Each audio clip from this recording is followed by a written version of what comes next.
शेतकरी असाल तर हा व्हिडिओ नक्की स्किप करू नका। तुमच्याकडे असं होतंय का की पानं मुरगळलेली आहेत, पिकाची वाढ होत नाहीये, फुलगळ होतीये, फळधारणा होत नाहीये, कितीही औषध मारलं किंवा कितीही खतं टाकली तर त्याचा असर हा झिरोच। अशा वेळी एक काम नक्की करा, तुमच्या पिकाची मुळं तपासा। मुळांमध्ये जर गाठी दिसत असेल तर समजून घ्या की तुमच्या पिकाला निमॅटोडने संक्रमित केलेला आहे।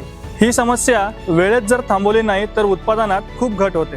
निमॅटोड काय करतात, ते मुळांमध्ये घुसतात, तिथं त्यांचं प्रजनन चालू होतं, तिथं ते अंडी घालतात, त्याच्यामुळे मुळांमध्ये गाठी तयार होतात। या गाठींमुळे मुळं चोकअप होतात आणि एकदा मुळं चोकअप झाली की अन्नद्रव्यांचा जो पुरवठा आहे तो थांबून जातो। उपाय कृष्णा व्हॅलीचं अमृत नो नॉट्स। हे अमृत नो नॉट्स मिरची आणि टोमॅटो सारख्या पिकांमध्ये एकरी 1 लिटर, डाळिंब आणि पेरू सारख्या पिकांमध्ये 400 झाडांमागे 1 लिटर आणि केळी सारख्या पिकांमध्ये 1000 1 लिटर असं तुम्ही जमिनीतून त्याची आळवणी किंवा ड्रिपच्या माध्यमातून दिलं तर तुमचं निमॅटोड पूर्ण मरून जाईल।